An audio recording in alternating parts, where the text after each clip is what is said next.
আৰু শুক্ৰ ত্ৰিগ্ৰহী যুগৰ বাহিৰে চন্দ্ৰদী যুগকে ধৰি বহুত বিশেষ যুগৰ সৃষ্টি হৈছে, যাৰ বাবে আজি শনিবাৰে বৃষ, সিংহ ৰাশিকে ধৰি আন 5টা ৰাশিৰ বাবে ইতিবাচক আৰু উপকাৰী হ'বলৈ গৈ আছে। লগতে আজি শনিবাৰ যিটো ন্যায়াধীশ শনিদেৱৰ প্ৰতি উৎসৰ্গিত, যিয়ে এজন ব্যক্তিৰ কৰ্মৰ সম্পূৰ্ণ ন্যায় কৰে আৰু লগতে লাভ আৰু প্ৰগতিৰ সুযোগ প্ৰদান কৰে। এনে পৰিস্থিতিত আজি বৃক্ষকে ধৰি 5 ৰাশিয়ে শনি আৰু হনুমানজীৰ আশীৰ্বাদত লাভ কৰিব। এই ৰাশিৰ বাবে আজিৰ দিনটোত অৰ্থাৎ শনিবাৰে কেনে হ'ব জানো আহকচোন।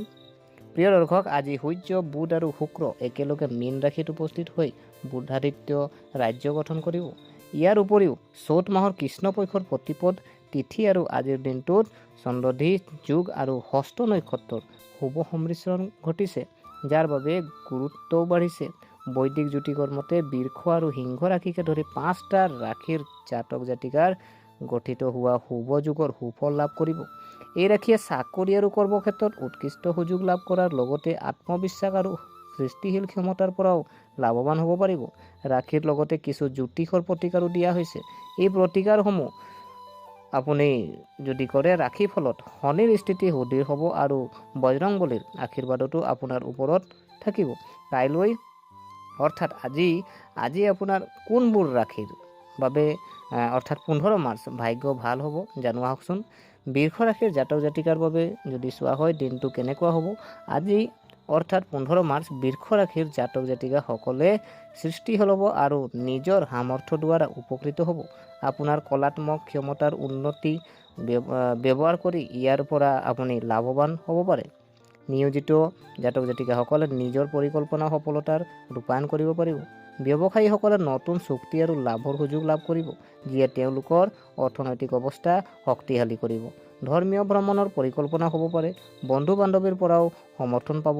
বৃষ ৰাশিৰ জাতক জাতিকাৰ যদি আমি প্ৰতিকাৰ যদি চাওঁ, আহঁত পাতত আপুনি 5 প্ৰকাৰৰ মিঠাই ৰাখি আপুনি পূজা কৰক আৰু প্ৰসাদ আপুনি কিন্তু ঘৰলৈ নানিব।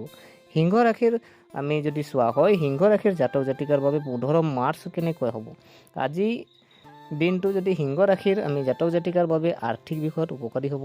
কৰ্মক্ষেত্ৰত আপোনাৰ বক্তৃতাই প্ৰভাৱ পেলাব আৰু মানুহে আপোনাৰ কথা বুজিব আৰু গ্ৰহণ কৰিব। নিয়োজিত লোকসকলে হয়তো প্ৰগতিৰ নতুন সুযোগ পাব। কেৰিয়াৰত অগ্ৰগতি হ'ব। ব্যৱসায়ী আৰু ব্যৱসায়ীসকলৰ বাবেও আজিৰ দিনটোত উপকাৰী হ'ব। আপোনাৰ পাৰিবাৰিক জীৱন সুখী হ'ব আৰু কিবা পুৰণি সমস্যাৰ পৰা সকাহ পাব। প্ৰেমৰ লগতে ঘনিষ্ঠতা প্ৰেম জীৱনত বাঢ়িব। সিংহ ৰাশিৰ জাতক জাতিকাৰ যদি আমি প্ৰতিকাৰ যদি চোৱা হয়, এখন বগা কাগজত আপুনি 108 বাৰ ৰামৰ নাম লিখক আৰু আপুনি কাগজখন টুকুৰা কৰি আটাৰে আপুনি গুড়ি কৰি ধুনীয়াকৈ সানি পেলাই লাডু বনাই আপুনি সৰু সৰু বল বনাই আপুনি নদী বা পুখুৰীত মাছবোৰ খাবলৈ দিয়ক। আৰু আজি অৰ্থাৎ 15 মাৰ্চ আমি যদি চাওঁ, কন্যা ৰাশিৰ জাতক জাতিকাসকলৰো বাবেও আপোনাৰ বিশেষ দিন হ'বলৈ গৈ আছে।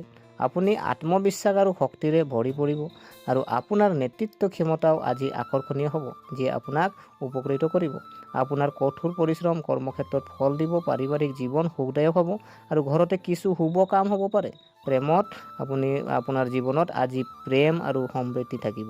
শিক্ষাৰ ক্ষেত্ৰতো কন্যা ৰাশিৰ বাবে অনুকূল হ'ব আৰু আপোনাৰ জ্ঞানৰ বিকাশ হ'ব। আৰ্থিক বিষয়ত যদি আমি চাওঁ, আপুনি সকলো প্ৰচেষ্টা সফল হ'ব।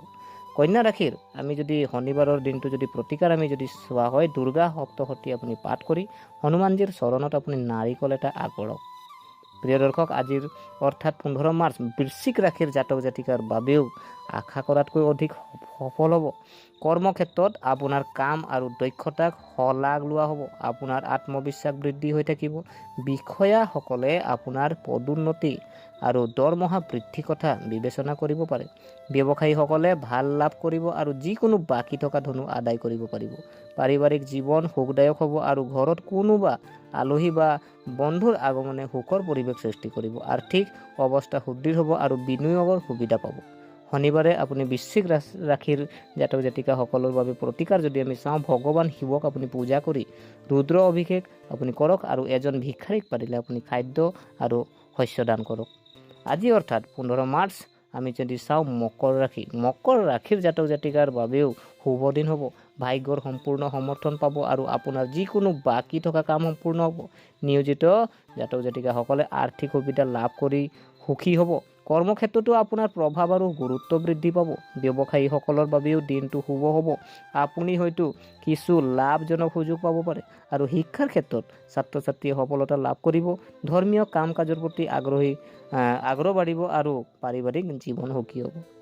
শনিবাৰে যদি আমি চাওঁ মকৰ ৰাশিৰ যদি প্ৰতিকাৰ যদি আমি চোৱা হয় মকৰ ৰাশিৰ জাতক জাতিকাসকলৰ, তেতিয়া ক'লা তিল আপুনি মিহলাই পানীৰ আপুনি আহঁত গছত পানী দি আপুনি আহঁত গছক 11 বাৰ আপুনি প্ৰদক্ষিণ কৰিব লাগে। আৰু প্ৰিয় দৰ্শক, গতিকে আশা কৰোঁ আপোনালোকে ভিডিঅ'টো চাই ভাল পালে।